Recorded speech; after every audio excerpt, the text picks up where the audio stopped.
సారి అంటే గత ఒక నెల క్రితం జరిగిన ప్రోగ్రాంలో భాస్కర్ రాజు గారు నేను అప్పుడు యాంకరింగ్ చేస్తున్న సమయంలో ఒక మాట అన్నారు. అసలు ఆ వర్ణ వ్యవస్థ కానీ లేకపోతే కుల వ్యవస్థ కానీ ఉన్నటువంటి పుస్తకాలు, ఉదాహరణకు ధర్మశాస్త్రం కానివ్వండి, పరాశర స్మృతి కానివ్వండి, ఇలాంటివి ఏమైనా ఉంటే తీసుకురండి, నేనే పెట్రోల్ పోసి తగలబెడతానని కూడా అన్నారు. నేను ఈరోజు ఆయనకు పెట్రోల్ ఇస్తాను, ఆయన ఎంత తగలబెడతారో నేను చూస్తాను, ఆయన నిజాయితీని కూడా నేను ఈరోజు ప్రశ్నిస్తున్నాను.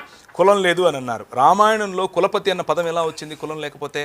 రామాయణంలో బ్రాహ్మణులకు అధిపతిగా ఉన్న వ్యక్తిని కులపతి చేయాలని చెప్పి కుక్క వచ్చి మాట్లాడినప్పుడు పోయిన ఎపిసోడ్లో ఆయనే ఒప్పుకున్నారు. కుక్క వచ్చి మాట్లాడింది బ్రాహ్మణుడి పైన నేను చేశానని. కులమే లేనప్పుడు కులపతి ఎలా వచ్చాడు? ఆయన సమాధానం చెప్పాలి. మొదటి విషయం. రెండో విషయం, క్రైస్తవ మతం అన్యాయం చేస్తుంది, దాని గురించి వస్తాను.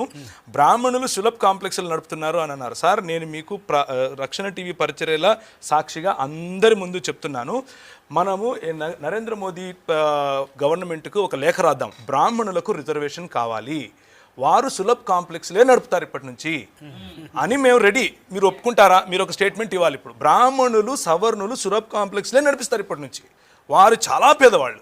మిగిలిన వాళ్ళందరూ ఐఏఎస్లు అవ్వాలి. ఏం సార్? మిగిలిన వాళ్ళందరూ ఐపీఎస్లు అవ్వాలి. బ్రాహ్మణులు సులభ్ కాంప్లెక్స్లే నడపాలి. మీరు చూస్తాను మీరేం మాట్లాడతారు. ఇప్పుడు దళితులపై ట్యాక్సులు వేసి శూద్రుని దోచుకున్నారు.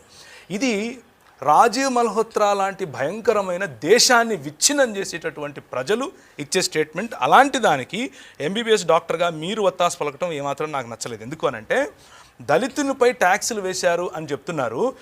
ట్యాక్స్ దళితులు మీరు ఎక్కడన్నా కనిపిస్తారా? లేకపోతే ట్యాక్స్ బాపనోళ్ళు కనిపిస్తారా మీకు? రెవెన్యూ దళితులు కనిపిస్తారా? రెవెన్యూ బాపనోళ్ళు కనిపిస్తారా మీకు? రెవెన్యూలు దళితులు కనిపిస్తారా? లేకపోతే రెవెన్యూ దోచిపెట్టిన క్షత్రియులు కనిపిస్తారా మీకు? సార్, ఇది దేశ చరిత్రను తెలుసుకోకపోతే చరిత్రహీనులం అవుతాం. ఇది అంబేద్కర్ గారు ఒక మాట చెప్పారు. ఈ విషయాన్ని దాన్ని కోట్ చేస్తున్నాను.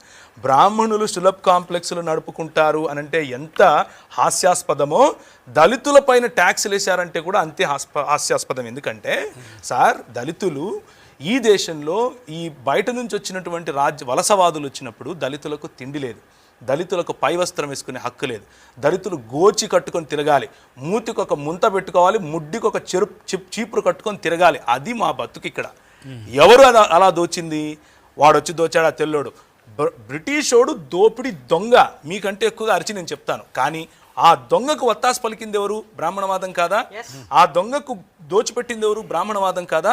ఆ దొంగ మీ దేవాలయాల దగ్గరకు వచ్చి కాపు కాస్తే పోయి చచ్చిపోయింది ఎవరు? దళితులు కాదా? ఎవరికి చెప్తున్నారు ఈ కథలు? కథలు ఎవరికైనా వేరే వాళ్ళకి చెప్పాలి. క్రిమినల్ ట్రైబల్ యాక్ట్ ఎవరు చేశారు సార్? బ్రిటిష్ వాళ్ళు చేశారా? కొంచెం రీసెర్చ్ చేస్తే కూడా ఈ మాట మాట్లాడు. క్రిమినల్ ట్రైబల్ యాక్ట్ చేయించింది బ్రాహ్మణులు. Criminal tribal